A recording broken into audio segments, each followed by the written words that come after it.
Bom, pessoal, boa tarde. Queria convidar vocês agora para assistir uma palestra, a próxima palestra, nossa última palestra do dia, sobre processo administrativo ambiental.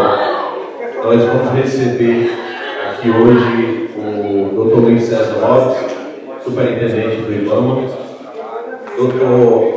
Deixa eu ver se eu vou pronunciar corretamente. O Osley, é isso? O Osley Maciel, gerente de licenciamento ambiental da CEMAS.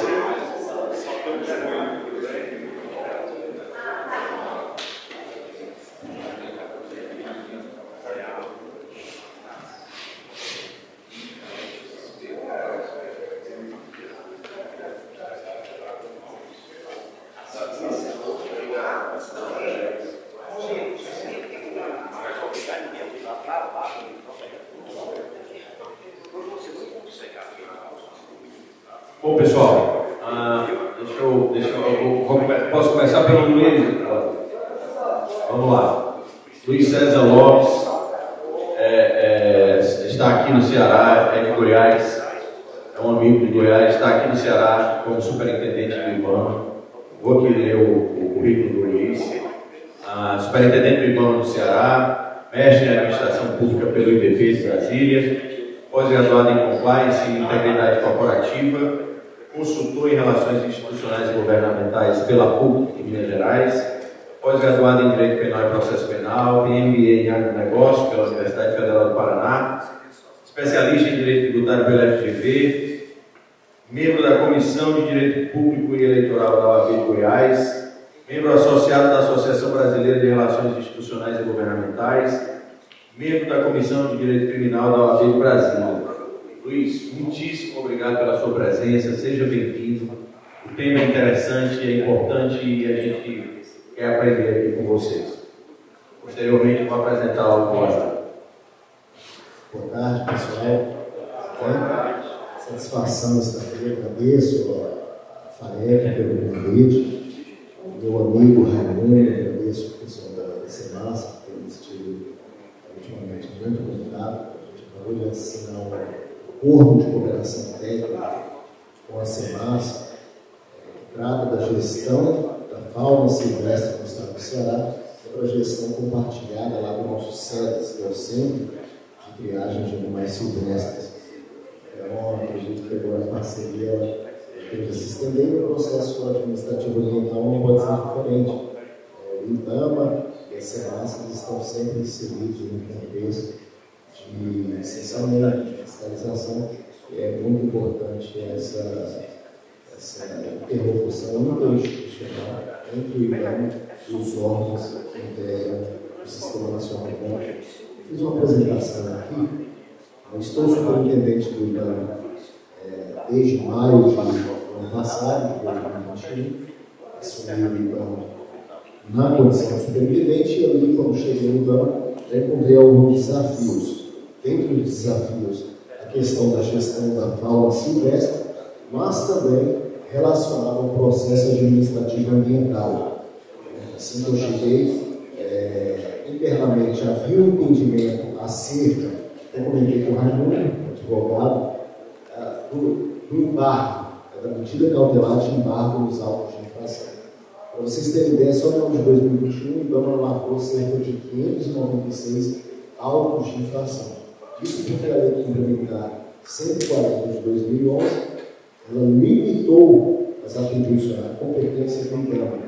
Hoje, essa competência ela é compartilhada, também houve uma limitação para os estados e municípios. Então, quando eu cheguei no IBAMA, havia um entendimento acerca dos embargos. Eu verifiquei como foi constatado que alguns pedidos de desembargo estavam parados, aguardando a apreciação final do processo, decisão final do processo administrativo ambiental.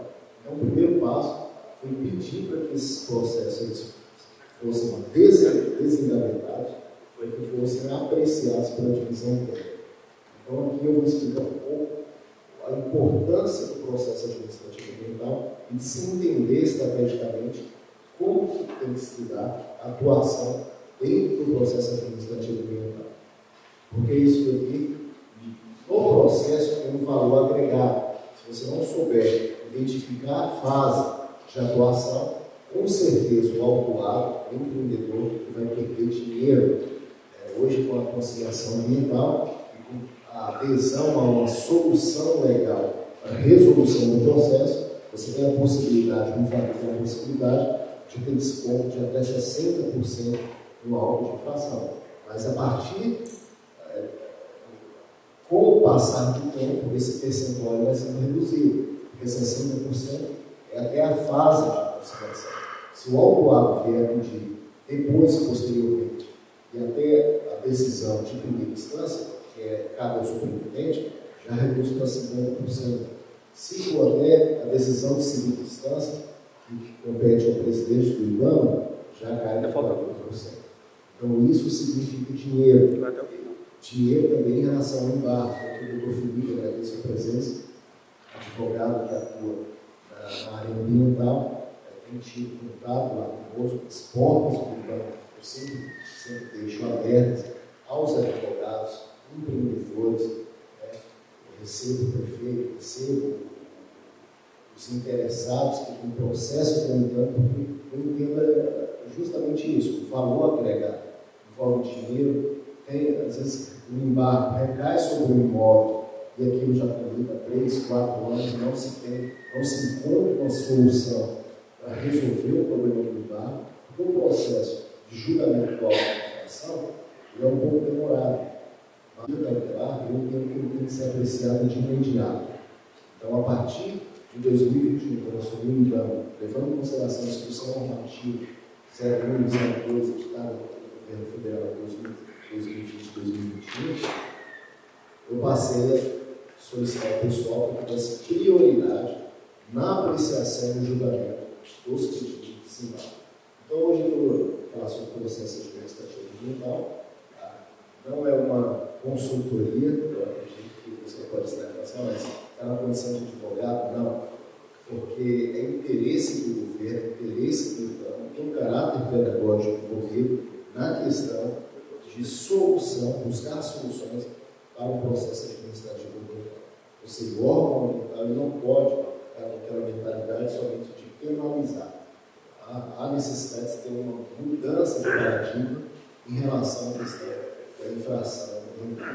Então, a partir do momento que o processo, o auto de infração entra no sistema e é gerado o processo, aí a gente passa a ter que aplicar todos os princípios que regem o processo administrativo federal, dentre os quais ampla defesa, contraditório, celeridade, boa-fé, segurança jurídica, uma das questões que envolvem, é importante essa nossa técnica de segurança, porque às vezes o empreendedor ele fica naquela, se a SEMASA é o órgão responsável pelo licenciamento, por que o IBAMA limpou? Como que eu faço para desenrolar isso?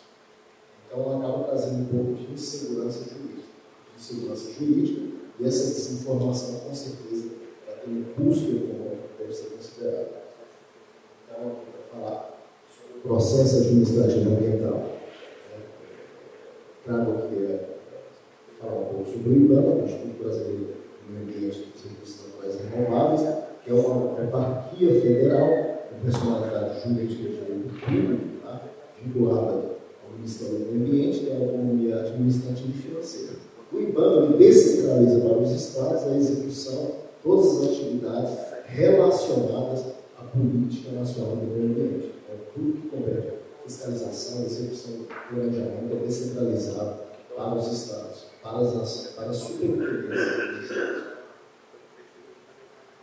Aqui eu tenho as atribuições do IBAMA. Essas atribuições são aquelas que são descentralizadas, que exercem o poder de polícia ambiental, no que concerne a competência do órgão federal, executar as ações de políticas nacionais relacionadas ao meio ambiente, novamente, tudo que concerne ao órgão ambiental federal, executar as ações supletivas de competência da União. Essas ações supletivas e subsidiárias, que às vezes até quando o IBAMA, um exemplo, quando o IBAMA ele autua o infrator, lava o auto de infração, mas o órgão dele, o empreendimento, a atividade, ele é licenciado pela SEMASA.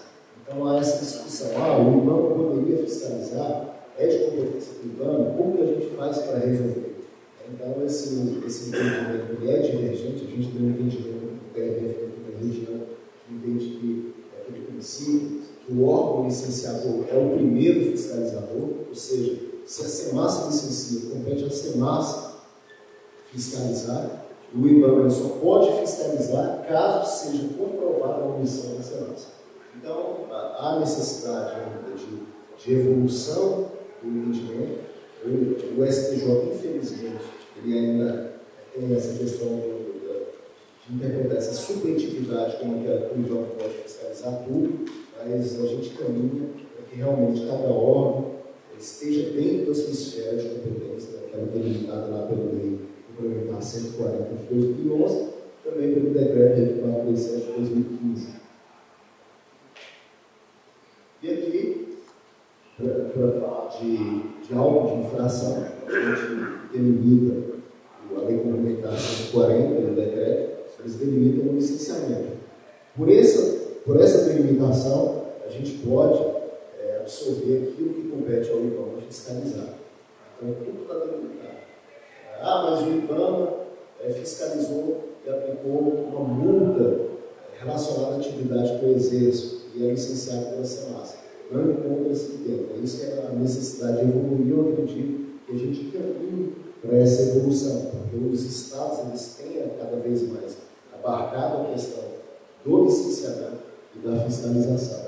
Então, é delimitada essa competência quanto ao licenciamento, e por conseguinte a fiscalização, que a lei complementar ela delimita as atividades e os empreendimentos, que são aqueles que são realizados conjuntamente no Brasil, em área limítrofe, aqueles localizados em mapa territorial, plataforma continental, zona econômica exclusiva, áreas indígenas e por aí vai.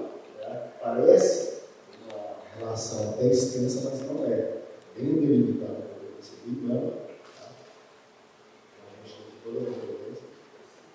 E aí, falar do processo administrativo. Infelizmente, a apresentação ficou um pouco. E a apresentação ficou um pouco escada. Mas vamos lá, pessoal. Entrando no processo administrativo em si. Quando o auto de infração é lavrado, entra no sistema do IBAMA, ali inicia-se o processo administrativo. Quando é iniciado o processo administrativo, a partir desse momento, o infrator, é importante ele ter a noção do momento de autuar. Porque às vezes ele vai querer questionar o auto de infração, seja por negativa de autoria, seja por alguma irregularidade que ele entenda que esteja presente naquele auto de infração. Se ele entender que esse auto de infração deve ser questionado como todo, o ideal é ele deixar o processo prosseguir e não solicitar a urgência de conciliação. E aí é uma confusão que ocorre dentro do IBAMA, é quando o infrator, o autuado, a empresa, o cidadão, ele chega e pede a audiência de conciliação por confundir a nossa audiência de conciliação com aquela que ocorre no Poder Judiciário. Ela é totalmente distinta, porque a audiência de conciliação que é realizada pelo IBAMA, o autuado, ele não pode discutir o mérito. É vedado ele discutir o mérito. Tanto que na audiência de conciliação, caso ele venha aderir à solução legal, ele vai ter que confessar a prática da infração ambiental. Então, a audiência de conciliação é só para oportunizar, para esclarecer alguns pontos, e aí a importância do advogado, porque dentro da audiência de conciliação abre-se a possibilidade de abusir questão de ordem pública, e aí a negativa de autoria entra. A negativa de autoria, como eu recebi um processo esses dias, que trata justamente de negativa de autoria. O fiscal foi, por informação repassada por terceiro, ele acabou lavrando o auto de infração em nome de uma pessoa, que depois essa pessoa manifestou que a pessoa, ela com o embargo é lançado no Ciscafi. Então a pessoa tem praticamente como se fosse o SPC. Ela tem a vida dela ali, alguns atos da vida negocial, vida civil, e ela sendo impedida de razão desse embargo.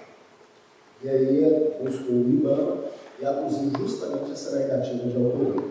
Então, essa negativa de autoria é um dos casos que pode ser aduzido preliminarmente, né, apesar de internamente haver entendimento de que essa negativa ela só pode ser apreciada ao final do processo, a gente aplica o entendimento de que ele deve ser aplicado imediatamente. O auto de infração ele tem que ser anulado imediatamente, porque aquilo traz dissabor, traz consequências negativas para aquela pessoa que, na realidade, ela não é a verdadeira infratora. Então, por isso que é importante identificar a fase de atuação. Aqui nós temos a Lei 9.605, que define as questões gerais referentes aos crimes ambientais. Nós temos o Decreto 6514, que é aquele, vou falar só das leis vigentes, as normas que estão grafadas em vermelho, são aquelas que já foram revogadas. Nós temos o Decreto 6514, que esse sim é o geral, é aquilo que define os critérios e quanto ao processo administrativo ambiental federal, e temos também as instruções normativas, que são muito importantes. Na maioria das vezes, a gente verifica que as defesas, os argumentos, eles só se reservam a atrair aqui a aplicação do Decreto 6514 e acabam se esquecendo das instruções normativas, que é a EN 001 e 002, são muito importantes. Elas definem todos os procedimentos que devem ser observados dentro da esfera administrativa e como o procedimento deve ser observado para o auto de infração e para alguma medida cautelar aplicada. Como eu falei, se uma dessas daqui, o infrator, ele acaba deixando passar a fase de argumentação relacionada ao embargo aplicado, ele vai ficar com aquele embargo. Eu tenho caso de embargo dentro do IBAMA, 7 anos, com imóvel embargado, justamente porque o infrator, a pessoa, aguardava o julgamento final para ser desembargado. E ao nos procurar, a gente informou que não poderia ser feito um pedido apartado para que a gente apreciasse como medida cautelar. Porque também a questão não é só do infrator, isso aqui também é uma questão interna do órgão, de quem aprecia a defesa. Por quê? Na defesa, na maioria das vezes, antigamente, o pessoal já costumava, o pessoal inseria na própria defesa o pedido de desembargo. Só que a autoridade julgadora, ao apreciar, ele colocava a defesa para tramitar sem apreciar o pedido de desembargo. E aí, 2, 3 anos para que esse pedido de desembargo fosse apreciado. Então, é realmente uma questão de mudança de paradigma que é necessária. Por isso a importância de identificar as principais normas. Recentemente, dia 24 de maio, agora desse ano, foi publicado o decreto 11.080, que fez algumas alterações no decreto 6514, veio revolucionar, trazer alguns pontos positivos do decreto 6514, dentre os quais a questão da parametrização das multas, a questão da necessidade de notificação pessoal, a possibilidade de notificação por e-mail do autuado e também a possibilidade do autuado de fazer esse pedido e ele ser considerado em qualquer fase do processo. Qual o pedido? De adesão a uma das formas legais de resolução do processo. E aqui a gente tem um processo, o processo inicia com auto de infração. Nessa fase aqui, onde há necessidade de identificação, porque o embargo, aqui ele ganha vida própria. Aqui é o auto de infração que ele tramita. Se o embargo for questionado, ele vai necessariamente, a instrução normativa, isso não está previsto no decreto, a instrução normativa informa que o superintendente deve encaminhar para a divisão técnica e ela tem um prazo de 5 dias para apreciar. Então, daí o princípio da celeridade. Se a divisão técnica, que tem um chefe, não apreciar esse pedido de desembargo, o superintendente ele pode avocar o pedido de desembargo para que esse pedido de desembargo seja apreciado dentro do tempo previsto na norma, que é de 15 dias para que o superintendente possa decidir, e aí a celeridade. Então, veio inovar em relação a essa questão, porque antigamente esse pedido de desembargo ficava parado dentro do IBAMA 2, 3, 5, 7, 10 anos e não havia prazo estipulado para que fosse apreciado. por mais que a lei que rege o processo administrativo federal ele impõe prazo, mas não tinha um critério objetivo, normativo, dentro do IBAMA para impor a apreciação desse pedido de desembarque. Hoje é diferente.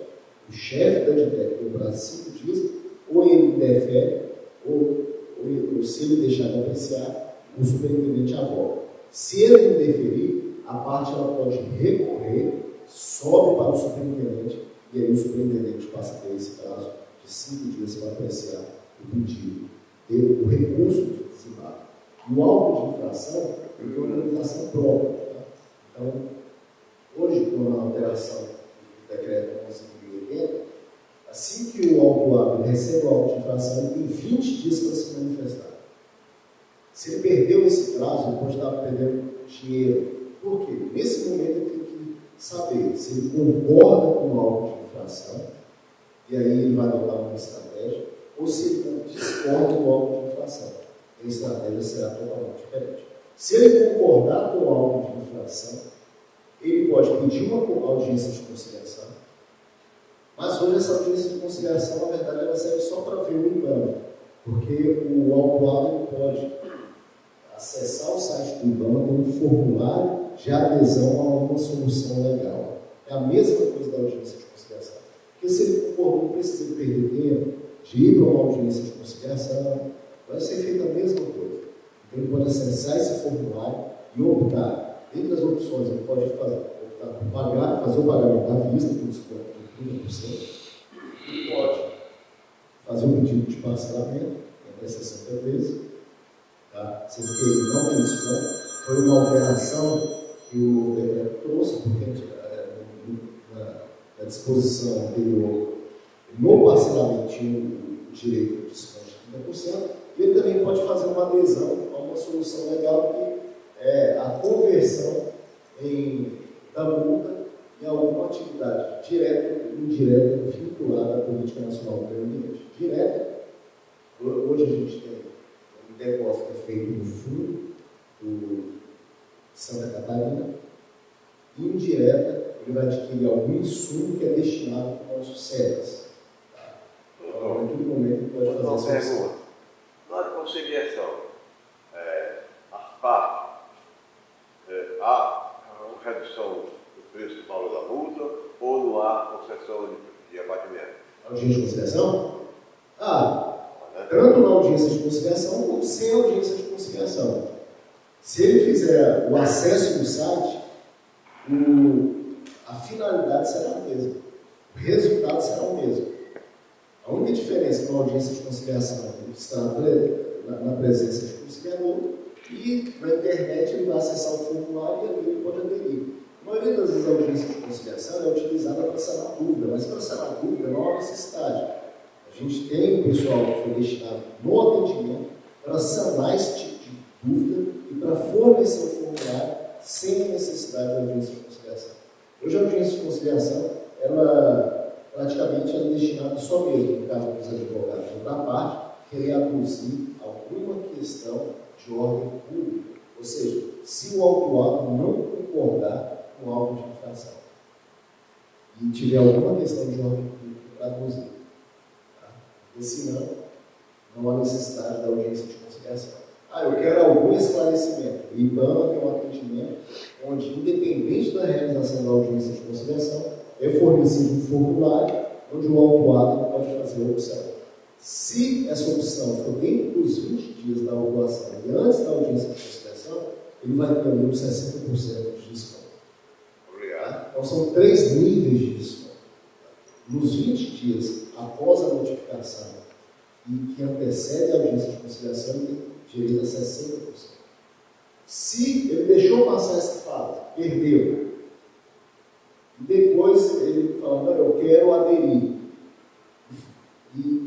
e essa decisão ocorrer antes da apreciação pelo superintendente, da decisão do superintendente do auto de infração, ele vai ter direito a 50%. Aí vamos dizer, teve a decisão do superintendente, ele recorreu, e aí no recurso, após o recurso, ele fala, não, eu quero aderir. Ele tem direito a 40%, se essa decisão for tomada antes da decisão lá do presidente do IBAMA em grau recursal. São 3 estágios que permitem o desconto da inflação. Só que isso passa. Hoje a gente tem pouca adesão. É uma pena, às vezes a gente vê a parte fazendo pagamento total. Então, o que a gente tem feito no nível de governança, dentro do IBAMA, fala, olha, não é porque o IBAMA aplicou a multa que a gente tem que retirar do infrator o direito de se informar. No caso de conciliação, ele pode pagar parcelado, tem que ser à vista. Não, na conciliação há 3 modalidades. Ele paga à vista, não só na conciliação, tanto na conciliação como no formulário. Ele faz o pagamento à vista, tem direito de 30% de desconto. Ele parcela, aí no parcelamento ele não vai ter direito a desconto algum. Ou ele vai fazer essa adesão à conversão direta ou indireta da multa. E aí é um desconto maior. O que é essa conversão? Ou ele vai fazer o depósito no fundo de Santa Catarina, emitir o boleto, ou então ele vai adquirir algum insumo, produto, algo que tem uma relação no IBAMA, o IBAMA fornece essa relação. Um exemplo, estante lá no CEDES, equipamento do nosso CEDES. Ele vai adquirir esse produto, esse bem, vai entregar lá no CEDES, isso também dá direito ao desconto. Então são 3 formas: pagar à vista, ou parcela, ou então faz a adesão a essa conversão direta no quilômetro. Por isso que é muito importante. E a intenção é que a gente faça um trabalho cada vez maior de informação, porque o que se observa é justamente essa confusão da audiência de conciliação e a não adesão à solução legal. Então a gente encontra absurdo dentro do IBAMA, onde a parte paga a multa toda, mesmo tendo direito ao desconto de 60%. Tendo a possibilidade de ter direito ao desconto. Como que isso acontece? Às vezes a pessoa não está informada, recebeu o auto de infração, para resolver o auto naquele momento, ele já entra lá no site, já emite a GRU e já faz o pagamento. Perdeu 60%. A depender do valor da multa, multa de R$1.000, R$2.000, até que não se sente muito, mas no foi muito total. Então, é muito importante identificar essas fases, justamente porque a identificação significa dinheiro. Tá bom? Então, aqui tem tudo que você quiser. Ele fazendo o auto de infração, ele tramita.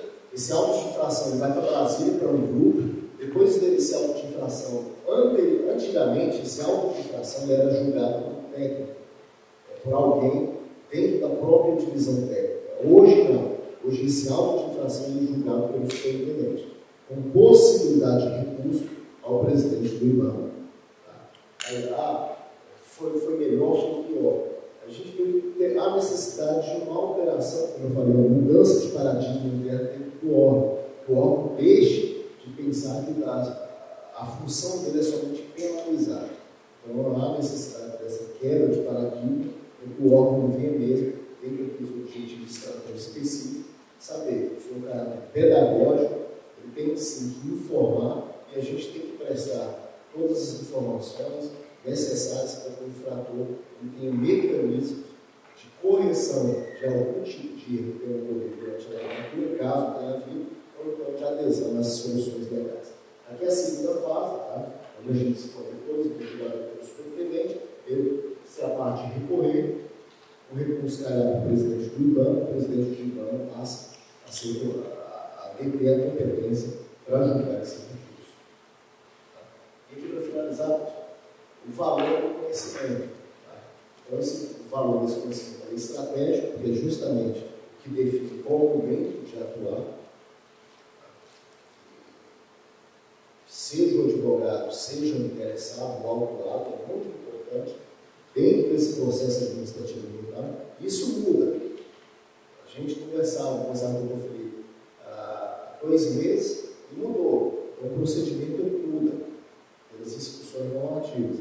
Isso é importante, esse acompanhamento e uma tomada de decisão levar em consideração todo esse arcabouço normativo e o funcionamento interno do órgão para que se evite perder dinheiro.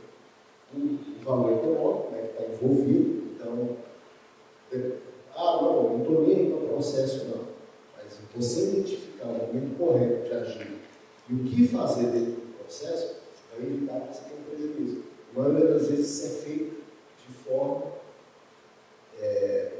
fora do prazo, quando já esgotaram todas as possibilidades do órgão ambiental poder trazer um tipo de resolução. Explico. A pessoa deixou, não apresentou defesa, deixou o processo tramitou, foi julgada a revelia, então apresentou defesa e depois não acompanhou o processo. Esse processo, depois da consolidação do valor, ele sai do IBAMA e vai para a Procuradoria. Quando ele chega à Procuradoria, o IBAMA não pode fazer mais nada. Eu, superintendente, não posso fazer mais nada em relação ao débito. A pessoa não pode nem aderir mais a nenhuma daquelas possibilidades de desconto, de parcelamento dentro do IBAMA. Aí ele vai ter que aderir àquela que é comum para dentro da Procuradoria, tem aquele parcelamento de 60 vezes também, tá? Mas aí já vai ser algo mediado pela AGU, pela Procuradoria Regional da Fazenda. Então sai da esfera do IBAMA. E o caráter pedagógico. Pedagógico aqui, tanto para o IBAMA quanto para o autuado. Porque para o IBAMA também, no momento que a gente analisa um processo, é consolidado o entendimento. Então, daí a importância de ser realizada a defesa, de ter uma atuação ativa do interessado dentro do órgão ambiental, que o órgão ambiental está passivo de rever seus próprios entendimentos, está passivo também de formar orientação jurídico-normativa para fins de direcionamento das decisões. Então, por isso a importância de atuação constante. Lembrando que essa mudança de paradigma ela decorreu justamente em razão de receber lá na superintendência um autuado que reclamou no tempo que o processo pedido de embarque dele estava parado dentro do órgão. Aí a gente começou a rever todo o processo de apreciação do pedido de desembarque. Então é muito importante essa proximidade, as portas do IBAMA eu deixo sempre abertas, para que todo aquele que tem algum interesse para ser defendido de forma legítima dentro do órgão possa nos buscar e aí a gente possa sentar e conversar naquilo, depender da minha pessoa como superintendente, dos técnicos também. Eu tenho certeza que o IBAMA conta com excelentes técnicos em todas as áreas. O pessoal da fiscalização é mal visto, mas é aquilo, eles fazem o trabalho deles, são independentes. Tá? O superintendente ele pode determinar ato de fiscalização, mas até hoje, no estado do Ceará, eu acho que eu determinei só um, que foi aquele Riacho Maceió, em Fortaleza, estava correndo sujeira para dentro do mar, ali no Rio. Foi o único ato de fiscalização que eu determinei. O resto é tudo planejamento, ali vem de Brasília, então o planejamento dos próprios fiscais. Então é outra questão que às vezes costumam confundir um pouco. Mas o superintendente ele pode interferir na fiscalização. Não posso. Saiu a ordem de missão, eu prefiro nem conhecer a ordem de missão para que a gente não tenha esse argumento de que o superintendente tem que interferir no ato de fiscalização. Após o ato de fiscalização, aí sim, estou dentro das minhas atribuições, na minha esfera de competência, eu posso decidir, de acordo com a norma, com a interpretação que é abstraída dessas normas, decidir aquilo que é levado ao meu conhecimento. Tá? Então, agradeço a todos, o IBAMA é aquilo, a gente veio nesse evento e a gente espera que seja utilizado justamente para fins de aproximação. O IBAMA, o órgão ambiental, não pode ser, para começar, não pode ser visto como algo do lado contrário, que briga, que não dialoga. Pelo contrário, o órgão ambiental tem que sim, dentro daquela cadeia de desenvolvimento sustentável, de preservação do meio ambiente, a gente não pode criar obstáculos para o empreendedor, para o desenvolvimento sustentável, por isso que o órgão ambiental espera ter disposição dos senhores. Obrigado. Obrigado ao presidente do IBAMA, Luiz César Lopes. Passar a palavra aqui agora para o Dr. Wesley Maciel Pinheiro, engenheiro de pesca, mestre em ciências marinhas, doutorando em engenharia de pesca e gerente de licenciamento ambiental da SEMAS. Bem-vindo. Boa tarde a todos. Sou Wesley Maciel Pinheiro, de diferente dos meus colegas, né, no advogado, mas trabalho há 8 anos com o meio ambiente, e aí, por essa experiência, tive contato com muitas leis e tive que estudar um pouco, né, para poder exercer durante 8 anos. Trabalhei 5 anos como analista e analisava várias atividades potencialmente poluidoras, dentro da agricultura, né, um pouco de construção civil. E aí, há 3 anos, eu fui convidado para assumir a gerência de licenciamento e estou hoje no cargo como gerente de licenciamento do Ceará. Eu vou apresentar para vocês os principais aspectos do processo de licenciamento aqui no Estado, certo? É um panorama bem geral, nosso tempo é curto, então eu coloquei mais para vocês terem uma noção de como é que funciona o licenciamento para o Estado.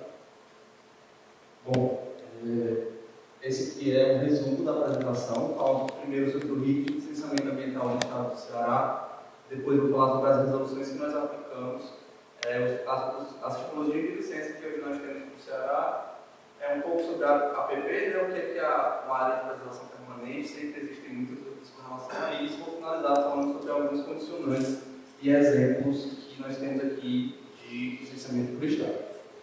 Esse aqui é o fluxo do licenciamento, né? Muita gente tem dúvida onde que começa o processo, onde que termina, e aí eu sempre trago esse slide para aspectos técnicos e vai dizer, existe uma pendência no processo ou não existe, então eu preciso que você complemente. E aí a gente emite um ofício, que é um ato administrativo, né, federal, para que ele possa se posicionar com relação a esse processo. Em geral, a gente elabora um mapa, né, um recorte de empreendimento, um mapa baseado em coordenadas geográficas sobre esse empreendimento. Depois que se o interessado cumprir todas as pendências que foram solicitadas no ofício, ou caso realmente não exista nenhuma pendência a partir da vistoria técnica, o técnico vai emitir um parecer técnico. Esse parecer pode ser favorável à emissão da licença ambiental ou desfavorável. Caso seja favorável, a gente chega na última etapa desse processo, onde, se for um parecer favorável, vai passar por um setor de revisão de licenças, onde vai ter um profissional que ele vai revisar todo o processo, seja documentação, seja algum aspecto técnico, para a gente ter essa segurança de que está emitindo um documento, né, que seja válido, que não tenha erros, mas que os erros sejam utilizados no âmbito do processo de licenciamento. Depois desse processo da revisão, ele segue para a diretoria, então ele é avaliado pelo diretor de licenciamento, e por fim, caso passe, ele chega até o superintendente, que é o portador da decisão final do processo de licenciamento hoje no Estado do Ceará, certo? E aí, caso seja desfavorável do setor de licenciamento, né, que é o meu setor, ele segue direto para o superintendente, porque o parecer é alternativo, então o superintendente tem esse poder de decisão, se ele vai acatar a decisão do técnico ou não, que ele vai pedir uma nova análise. Essas aqui são as resoluções ambientais que nós seguimos hoje para o processo de licenciamento. Então a gente aplica muito o Código Florestal, né? O Código Florestal fala de área de preservação, fala de supressão de vegetação nativa, reserva legal, enfim, dentre outros assuntos importantes que são abordados dentro do processo de licenciamento. A 12.727 ela trouxe algumas alterações no Código de 2012 também. A gente também utiliza muito o Plano Nacional de Gerenciamento Costeiro e a Política Estadual de Gerenciamento Costeiro, sobretudo naqueles empreendimentos com potencial impacto na zona costeira, como hotéis, a própria agricultura, algumas vezes empreendimentos de energia, então a gente utiliza essas resoluções. Essas aqui são as que estão diretamente relacionadas ao processo de licenciamento, né? Tem a 237 e a 97, que é como se ela fosse um manual do processo de licenciamento a nível Brasil, né? Ela estabelece os requisitos gerais que todos os estados têm que cumprir durante o processo de licenciamento. Prazos de licenças, procedimentos, qual é o prazo para renovação, tudo está nessa 237. A 369, ela estabelece os casos excepcionais de intervenção em APP, são para aqueles empreendimentos que são considerados ou utilidade pública, ou interesse social, ou baixo impacto, que aí, nesses casos, esses empreendimentos eles poderiam utilizar a APP, né, porque existe uma previsão legal para isso, mas para que o empreendimento utilize a APP, ele tem que se adequar a essa resolução, que é a 369. E a 357, ela dispõe sobre os padrões que classificam os corpos d'água com relação ao enquadramento desses corpos d'água. Então, aqueles empreendimentos que necessitam de água, né, para poder realizar o processo produtivo, e a agropecuária, sobretudo, acho que um dos principais que utiliza, tem que se adequar a essas normas da 357. A 430 é para aqueles empreendimentos que utilizam água no processo produtivo e vão lançar esse efluente no meio ambiente, eles têm que se adequar à 430. A 02 de 2017 é uma resolução estadual, agora essa daqui, ela trata também do lançamento de efluentes, né, de fontes poluidoras, mas ela, baseada na 430 e na 357, ela estabelece os parâmetros e os padrões a nível estadual para as indústrias e qualquer empreendimento potencialmente poluidor. E por fim, a 428, ela fala sobre a autorização do órgão responsável pela unidade de conservação para empreendimentos que estejam inseridos nessas unidades, né? Existem alguns empreendimentos, existem espaços especialmente protegidos, que são as unidades de conservação. Então, e aí essas unidades de conservação que nós chamamos de UCs, elas podem ser municipal, estadual ou federal. E aí as que são de âmbito federal são instituídas pela União, quando eles têm um processo de licenciamento, ele está inserido dentro de um UC federal, a gente emite um posicionamento para o IBAMA, na verdade para o ICMBio, e aí o ICMBio devolve para a gente se eles são a favor ou não desses empreendimentos. Então, essas são as principais em relação ao processo de licenciamento federal, estadual que nós utilizamos.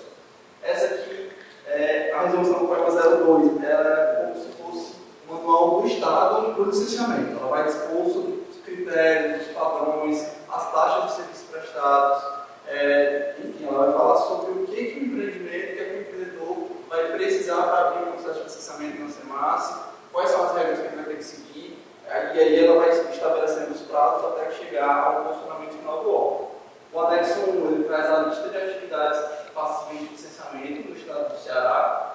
O anexo 2 traz as regras gerais para classificar o porte desses empreendimentos, isso é importante para a definição da taxa que vai ser cobrada ao longo do processo de licenciamento ambiental.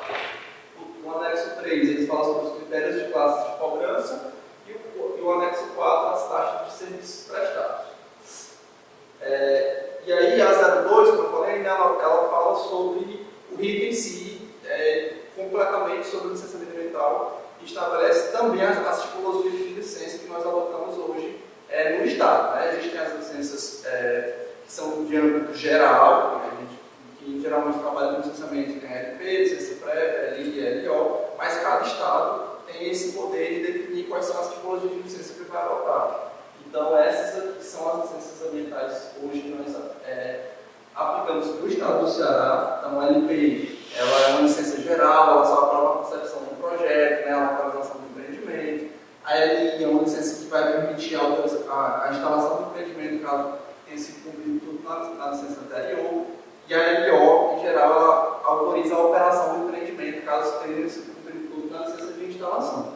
A gente tem outras tipologias que foram criadas junto com essa resolução de 2019. Então, a LPI ela vai aprovar a concepção e a instalação. A LIO ela vai aprovar a instalação e a operação.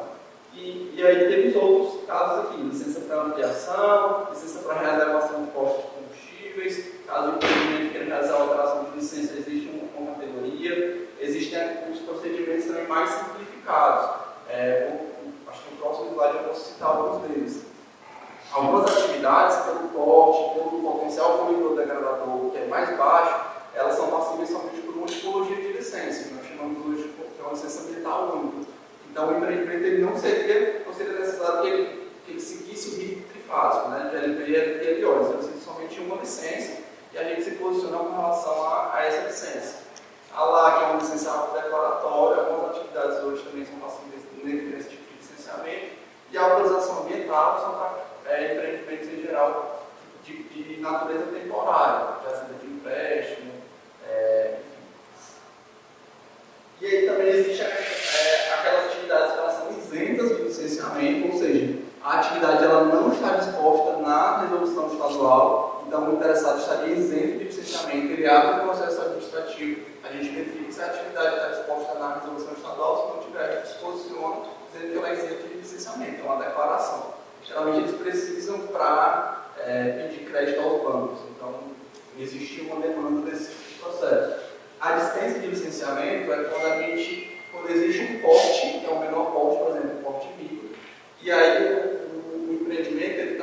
classificado abaixo do porte micro. Então ele é dispensado de licenciamento.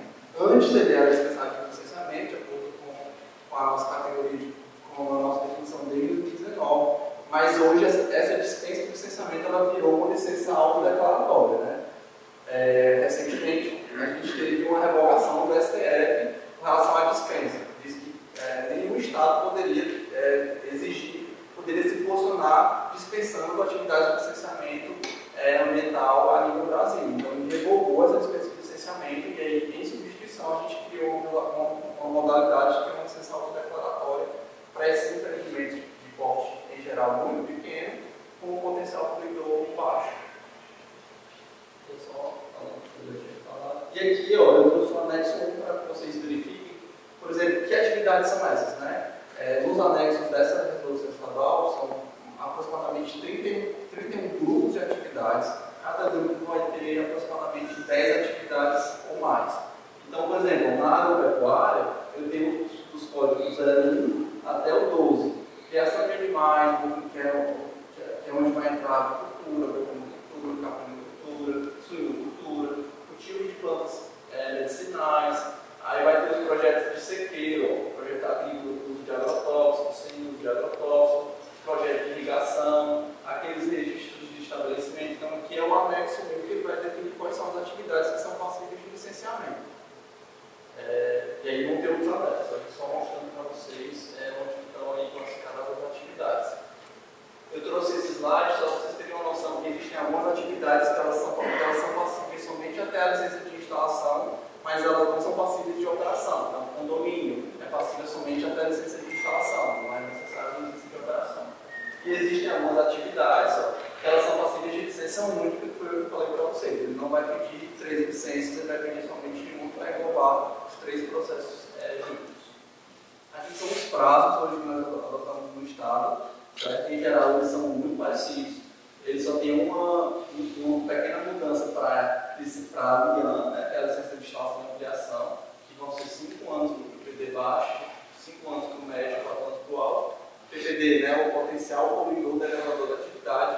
E aí, quando a gente elaborou essa resolução, a gente avaliou atividade por atividade para a gente poder definir qual é o PPD de cada atividade. E ele é baseado no potencial dano que a atividade pode causar, enfim, alguns fatores foram avaliados. E a licença de operação hoje no Ceará, ela vai valer ou 6 anos, ou 5 anos, ou 4 anos, dependendo do potencial poluidor declarador da atividade. A licença autodeclaratória vale 3 anos, a autorização ambiental vale 2 anos, e a licença para readequação de postos de combustíveis vale 3 anos também. Aqui eu trouxe esse slide só para a gente falar um pouco sobre definição de impacto local, né? Existe uma resolução, que é a Lei Complementar 140 de 2011, foi falado pelo Luiz Carlos, é uma resolução de nível federal que ela atribui quais são os entes federativos e qual é a competência de cada ente federativo. Então, ela atribui a competência da União para licenciar, fiscalizar, a do Estado e a dos municípios. Baseado nessa resolução, na Lei Complementar 140, os Estados eles elaboraram as resoluções estaduais para definir quando os municípios vão poder licenciar. Então, cada Estado elaborou isso. O Ceará elaborou a 07 de 2019, que é a resolução estadual, que diz quais são as atividades e o que é que os municípios podem licenciar e o que é que fica a cargo do Estado. Além disso, essa resolução ela traz a possibilidade dos municípios poderem licenciar, né? Hoje no Estado a gente tem uns 82 municípios que licenciam, estão aptos a licenciar. Então, para que o município licencie, ele tem que cumprir essas regras aqui, ó, que estão estabelecidas na resolução 07. Tem que ter um órgão ambiental capacitado, um Conselho Municipal de Meio Ambiente, um Conselho Municipal, legislação para licenciamento municipal e tem que ter uma equipe multidisciplinar de licenciamento e fiscalização, ou seja, tem que ter um concurso público para poder colocar profissionais do órgão para eles poderem licenciar e fiscalizar. Então, só para vocês terem uma noção.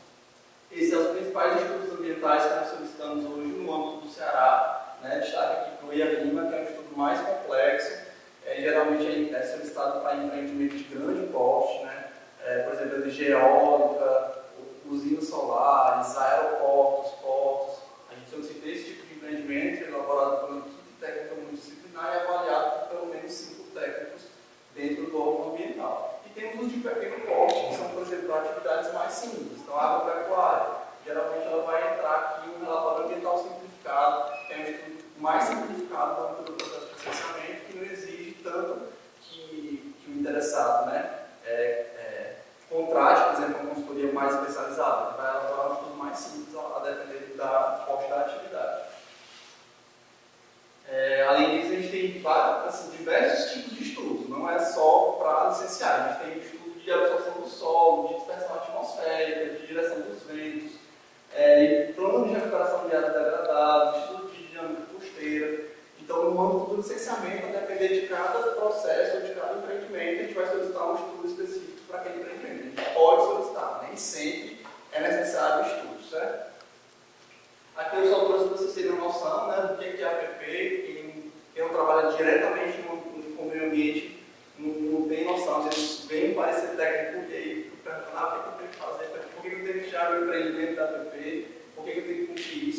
A APP é uma área de preservação permanente, ela é prevista, ela já era prevista lá no Código Florestal de 65 e ela foi novamente validada no Código Florestal de 2012. Então, essa que é a definição, que é uma área protegida, funções de preservar os recursos hídricos, a estabilidade, a geológica, a biodiversidade, facilitar o fluxo de fauna e flora. E aí, nessa área, se o empreendimento ele não for de utilidade pública, de interesse social ou de baixo impacto, ele não poderia instalar esse empreendimento. Eu vou já dar uns exemplos para vocês terem noção de quais são as APPs que nós temos hoje. Reserva legal ela é diferente da APP, ela é um local dentro de uma propriedade inserida na zona rural que o empreendedor tem que conservar pelo menos um percentual daquela propriedade para uso sustentável. Então ele não poderia desmatar uma parte da propriedade, deixando esse percentual de reserva legal lá para uso sustentável, para exploração de maneira sustentável, que é quando ele utiliza frutíferos para poder coletar as frutas e vender. Então esse seria um modo sustentável de utilizar a reserva legal. Ela difere da área. Ele pode utilizar, mas tem que ser de maneira sustentável. E o leito regular é a calha de recurso hídrico que a gente geralmente pega quando a gente vai definir a área de preservação. Essas aqui são, por exemplo, algumas de APPs, curso d'água natural, lagoas, reservatório de água artificial quando necessário, nascente ou olho d'água, encostas, com debilidade superior a 45 graus, restingas são preservadas, manguezais, bordas da bunda do chapado, topo de morro, áreas em altitude superior a 1.800 metros, veredas. Tudo isso são áreas que a gente tem que preservar dentro do processo de licenciamento. Eu trouxe aqui um exemplo, por exemplo, de um rio. Hoje, a área de preservação que eu tenho que preservar a partir das margens do rio vai depender da largura do recurso hídrico. Então, a nascente preserva pelo menos 50 metros. E aí, de acordo com a largura do recurso hídrico, é que eu vou ter uma mata ciliar que eu tenho que preservar. Se o recurso hídrico, por exemplo, for menor que 10 metros, ele tem que preservar pelo menos 30 metros nas duas bordas da calha do leito regular. Então, essa área é que geralmente vem nos pareceres técnicos, quando o empreendimento está inserido, a gente pede para que ele se adeque, certo? Aqui é só uma figura mostrando que dentro de uma mesma unidade geoambiental, ela pode ter várias APPs. Pode voltar o slide, viu? Posso? Quanto a largura aí do leito do rio? Essa aqui, né? A largura do leito do rio é de 10 a 50 metros, a APP é 50 metros, de 50 a 200 metros. A APP é 100 metros. Se a largura for entre 200 e 600 metros, a APP é 200 metros. Se a largura do recurso for acima de 600 metros entre uma calha e outra, a APP vai ser 500 metros. Jovem, e a lagoa? Aí o lago e a lagoa vai depender de onde ele está inserido. Se for em zona rural é 100 metros, se for em zona rural com espelho de lago e lagoa maior que 20 hectares, vai ter que preservar 100 metros, menor que 20 hectares de espelho, quando eu falo espelho d'água é o espelho da lagoa, da superfície. Ele preserva 50 metros. Se for zona urbana é 30 metros que tem que preservar. Vai depender de onde que ela está inserida. Essa área de preservação pode ser utilizada para o plantio? Não, ela pode ser utilizada, ela não pode ser utilizada de maneira, pode ser utilizada para algum plantio, mas você não pode desmatar ela de nenhum jeito. Ele diz que a área já está sem mata, né, para poder usar, né? A APP ela pode estar coberta ou não com vegetação nativa. Então, por exemplo, hoje qualquer recurso ambiental, um rio, uma lagoa, tem uma APP, né? Mas nem sempre ela vai estar vegetada, porque tem casos que o Estado, a União não tem como controlar isso a nível nacional e estadual. Mas quando o processo entra para o órgão ambiental, aí sim ele vai avaliar quais são os requisitos para que aquela licença ambiental saia. Ou seja, o empreendimento está inserido em área de preservação, ele está inserido em alguma área que ele não deveria estar, isso é avaliado no âmbito do processo. Deixa eu correr um pouquinho, senão então aqui é só mostrando que no lugar ambiental pode ter diversas APPs, certo? Aqui eu trouxe só alguns exemplos para vocês terem uma noção. Por exemplo, o que é um mapa? É isso aqui, ó. Então aqui é um empreendimento, uma usina solar, certo? Onde aqui essas cores diferentes aqui são as placas solares e aqui o técnico delimitou o recurso hídrico e a APP aqui